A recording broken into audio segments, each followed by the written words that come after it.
Welcome to the State of Working America podcast, where we strive to provide a reality check of how workers from all walks of life are impacted by the economy and what needs to be done to address workplace inequalities. Today, we're taking on a contentious topic right now, the labor shortage. What we see in the broader economy is not that there are job openings, but employers can't find workers to fill them. It's totally the opposite in that there are way more unemployed workers than job openings. There are just not enough jobs available right now for people who need them. I'm Eve Tahmincioglu. I'm the Communications Director for the Economic Policy Institute, known as EPI. We're a nonpartisan think tank focused on leveling the playing field for all working Americans and their families. With the economy finally opening up, many businesses, particularly in the restaurant industry, are saying they can't find enough workers. We're here to figure out the real scope of the problem and also to shine some light on why help wanted signs are staying up a little longer lately. Some blame unemployment benefits increased during the pandemic as a key contributor to the shortage. But is the real issue continued health fears, childcare struggles, many folks going through that, and maybe the lack of good paying jobs? Is it really about a crisis of low wages? One ice cream shop owner in Pittsburgh is a good example of what might be happening. He was having trouble finding enough workers to fill the many openings he had, and his solution? Simple. He raised the shop's minimum wage from $7.25 an hour to $15 an hour, and he got 1,000 applications. His store, Clavin's Ice Cream Parlor, was able to fill 16 positions practically overnight. And those were his words that he shared with a lot of media outlets that were interviewing him about that. To make sense of what's really happening, we have two of the Economic Policy Institute's labor market gurus, Josh Bivens, EPI's Director of Research, and Heidi Shierholz, Senior Economist and Director of Policy. They wrote a recent piece on the labor shortage, and it provided a reality check on how leisure and hospitality shortages are not pointing to a larger economy-wide problem. And they also stressed that this isn't the time for policymakers to rein in unemployment benefits and stimulus efforts that we've seen during the pandemic. So welcome, Josh and Heidi. I'm so glad that you've joined us today to put this all in perspective. And let's jump right into it. I mean, how big of an issue are labor shortages right now? It's a really good question. And the bottom line answer is we are not seeing widespread labor shortages. We do not see the widespread acceleration of wage growth that you would expect if we were experiencing significant labor shortages. And I just think it's useful to think about why wage growth is the footprint in the data of a labor shortage. And that's just, if I'm an employer and I can't get the workers that I need, I will raise wages to poach workers from other employers, and then they will raise wages to retain their workers, and on and on. So that's what you see if there is a labor shortage. We are not seeing that in a widespread way, but we are seeing it in some isolated sectors, namely leisure and hospitality. So that in that sector, over the last few months, we have seen wages accelerate for employers have, as leisure and hospitality is reopening more broadly, employers have had to raise wages to attract the workers that they need. But the really important context there, and it sort of gets at this question of, are wages in leisure and hospitality too high? The answer to that is just a resounding no. What we have seen in leisure and hospitality is that in order to raise wages, in order to attract workers, employers have had to raise wages from their extremely low levels that prevailed during the worst of the COVID pandemic. So if you look at what happened to wages in leisure and hospitality, and that's where restaurants are, they plummeted during the worst of the recession. They have accelerated in the last 3 months, but only to roughly what you'd expect them to be if COVID had never happened. So they're not too high. What we've seen is employers have had to increase wages to roughly what they would have been if COVID hadn't happened in order to attract workers as things are more broadly reopening. So we are seeing some of that tightening in leisure and hospitality, but there is no evidence that we are seeing labor shortages be a widespread problem in the labor market. In fact, it's the opposite. What we see in the broader economy is not that there are job openings, but employers can't find workers to fill them. It's totally the opposite in that there are way more unemployed workers than job openings. There are just not enough jobs available right now for people who need them. A lot of the media reports that you hear that are, screaming labor shortages is around leisure and hospitality, restaurants in particular, resort towns. And there's this growing narrative that, it's the lucrative jobless benefits, the unemployment benefits, keeping workers from, taking these jobs. What would you say to that, Heidi? I mean, is that fair in any way? It is. The way I would summarize this is to say we know for sure that unemployment insurance benefits are not harming the labor market. And you can cut this a bunch of different ways. So one thing we've already covered is that we know, except in potentially in isolated sectors like leisure and hospitality, we are not seeing any sign of a widespread labor shortage. So it's not having any broad effect. The other thing that we can point to is to say, okay, what would it look like if unemployment insurance really were having an effect? One thing we know is that extra $300 of unemployment insurance benefits that people who are receiving unemployment insurance get right now, that extra $300 obviously means a lot more to low-wage workers than to high-wage workers. But what we have seen in terms of job growth in recent months is that low-wage sectors have seen much faster job growth than high-wage sectors. And this is exactly the opposite of what you'd expect if UI really were keeping people from working, because low-wage workers are getting, quote unquote, way more from those benefits than high-wage workers. So if UI were keeping people from working, you'd expect to see way less job growth than we are seeing amongst low-wage workers. So the data in that way are not signaling that UI is a problem. We also know that, for example, in recent months, labor force participation has grown, but it's essentially grown entirely among men, which is, given that we know that women still shoulder the lion's share of care responsibilities in the home, is sort of signaling that, there's others, reminding us that there's other things going on. It's not just UI. We also know people have lots of care responsibilities for kids. Many schools remain closed. People are dealing with elderly parents. Care infrastructure around dealing with elderly people or workers with people with disabilities has also faced a lot of crumbling over the course of the pandemic. So that's keeping people out of work. We know that health concerns, many workers still have very serious, legitimate health concerns about COVID. The fact that the CDC has now said that people don't need to wear a mask is like amplifying those health concerns, because if you're not vaccinated and you are a worker, you now don't know if people who come in maskless do have or have not been vaccinated. So there's lots of things that are keeping people out of work that are not about COVID, that are not about unemployment insurance. So that's really important to keep in mind. And then to sort of step back from those points and just really think more broadly about what does unemployment insurance really do.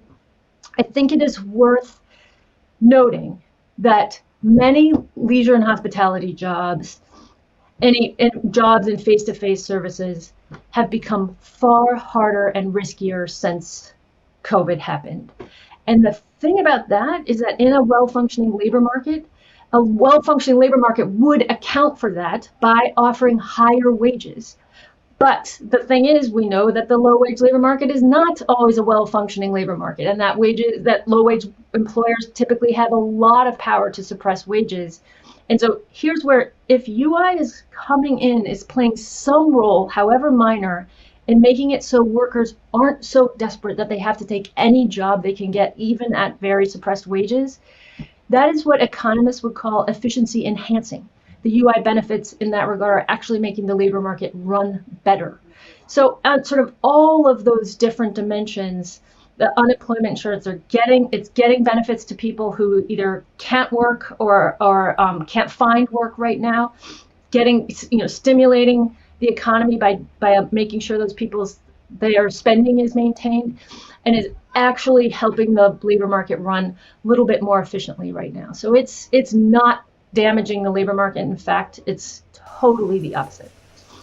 Well, thanks, Heidi, for busting that UI benefits myth. And for those of you who don't know, UI, unemployment insurance benefits, is what we're talking about. No, that's fine. That's fine. So if we do start to see some tightening, serious tightening in the economy, that often leads to inflation concerns. Lately, we've been hearing a little bit about inflation rearing its head, but should we be fearful of that, Josh? Is that an issue now or something we should be looking for? So it is definitely not an issue now. I mean, I would say price inflation that is driven by like really broad-based wage growth that is too fast, wage growth in excess of economy-wide productivity growth for a really long period of time. That's definitely one thing macroeconomic policymakers, particularly the Fed, worry about appropriately. It's the thing that would force them to raise interest rates, slow the pace of spending, and relieve downward pressure on unemployment. And that's the Federal Reserve, right? Yes, Josh. That's right, Federal Reserve. Essentially, the Fed is always trying to balance the benefits of ever lower unemployment and higher pressure labor markets against the risks that these high pressure labor markets, really low unemployment, going to generate excess wage growth and eventually lead to price inflation. But for way too much of recent decades, macro policymakers and the Fed have gotten this trade-off really badly wrong.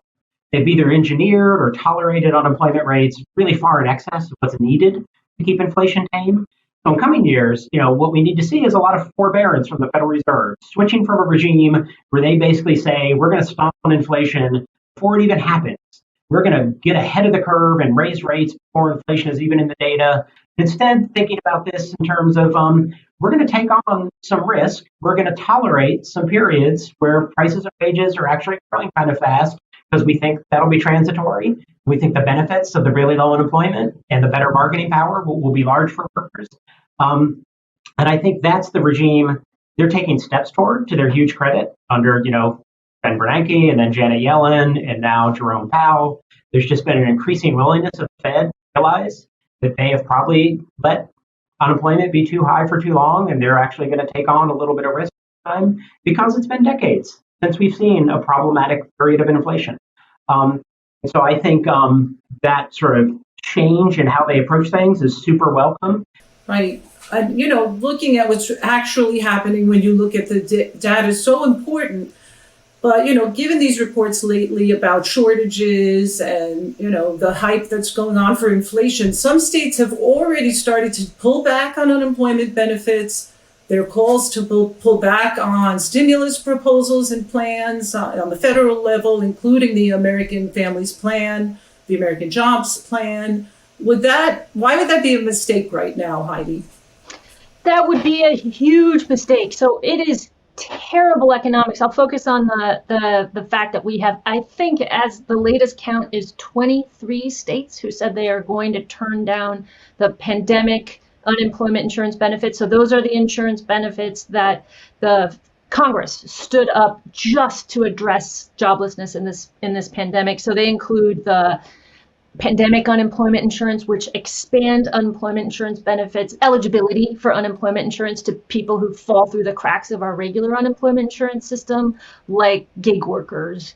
And there's also another program that adds additional weeks of benefits because our normal state programs have, they're very limited number of weeks that people can get. And then there's the additional $300 that people can get in addition to their sort of benefits that are calculated through normal formulas. You also get an additional $300 on top, which makes up for the fact that our benefits under regular formulas are extremely stingy. We do not have the kind of safety net that works really as far as unemployment insurance goes, that's strong enough even in normal times, but it is absolutely not strong enough when we're facing elevated unemployment like we have during this period.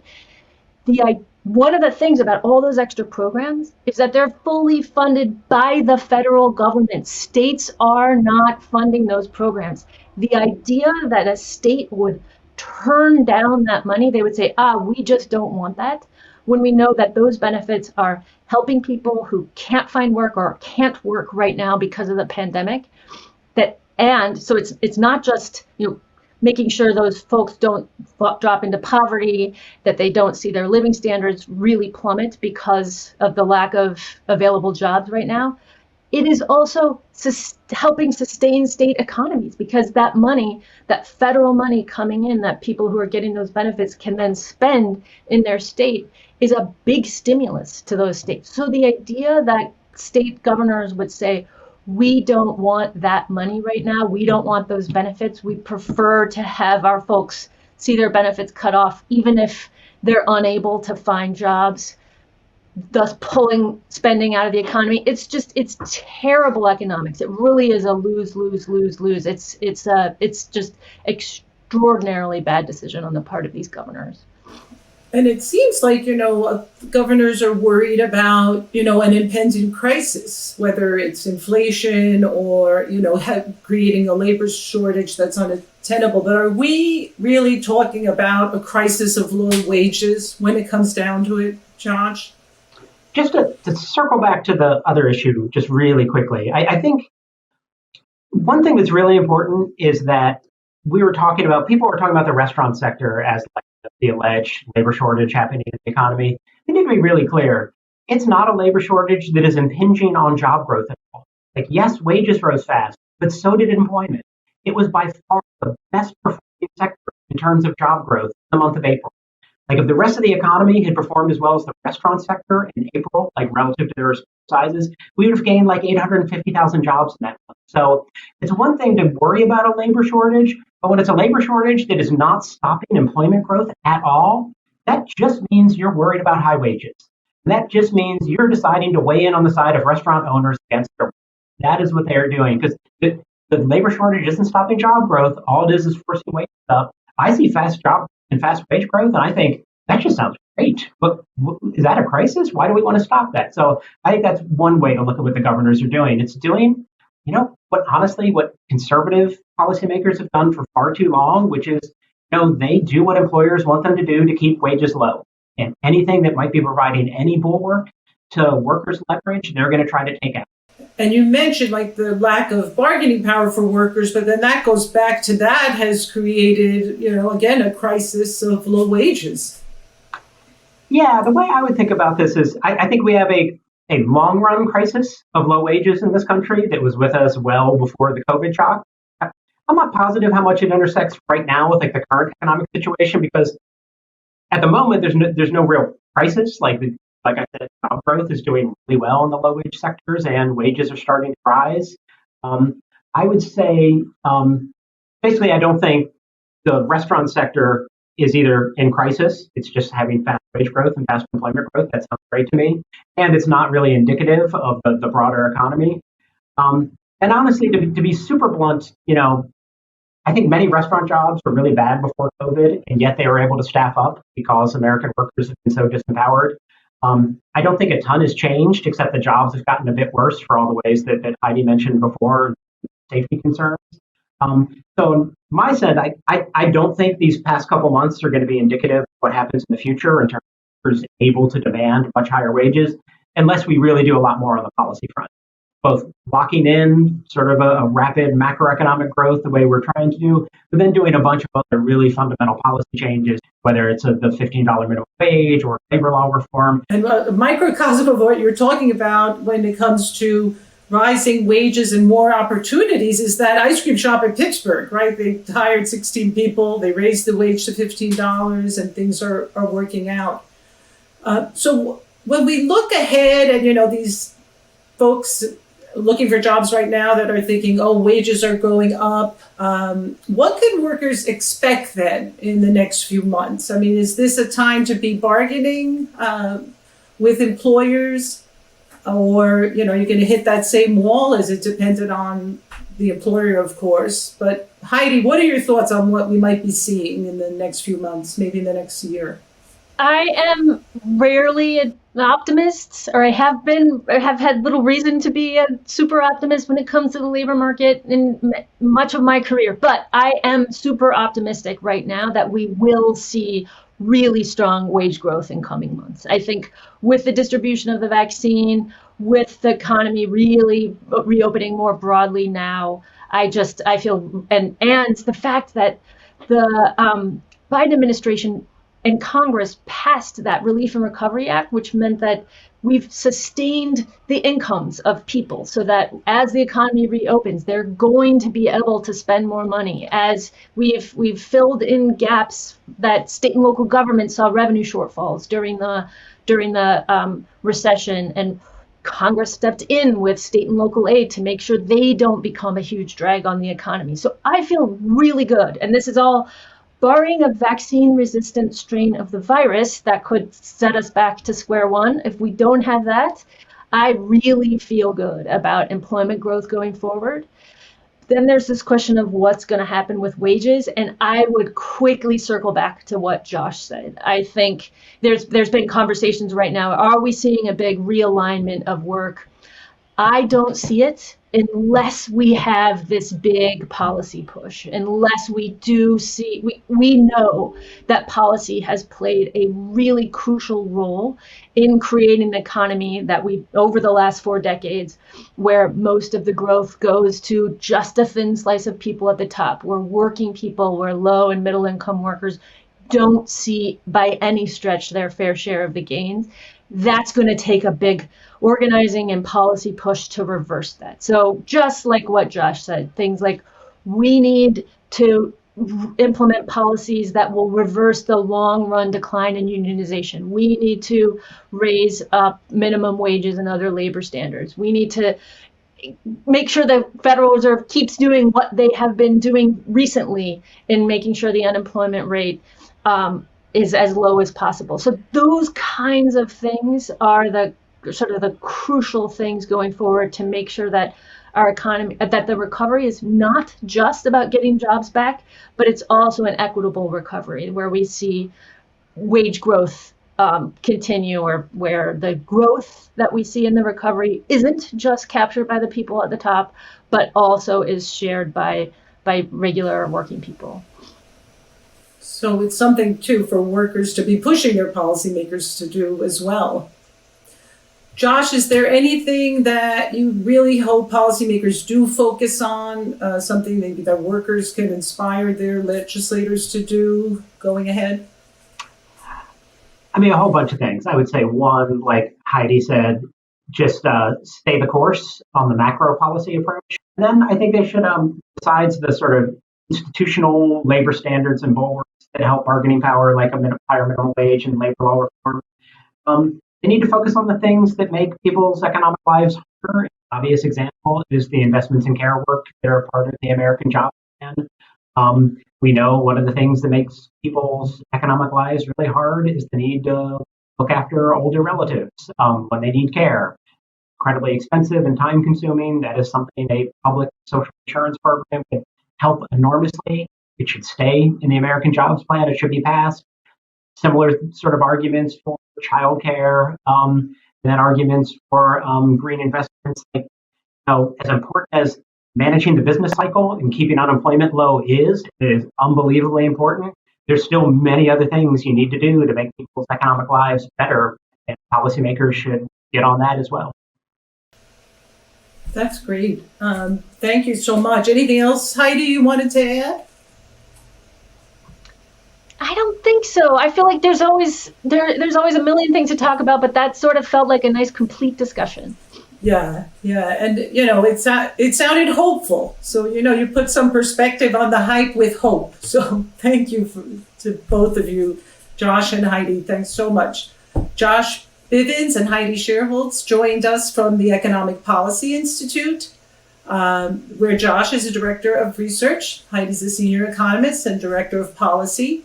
To hear more of EPI's podcasts, go to epi.org/podcasts. Also, make sure to read our latest research by going to epi.org and follow us on social media to find out about new podcasts and a whole lot of other stuff at Economic Policy. Thank you so much for joining us.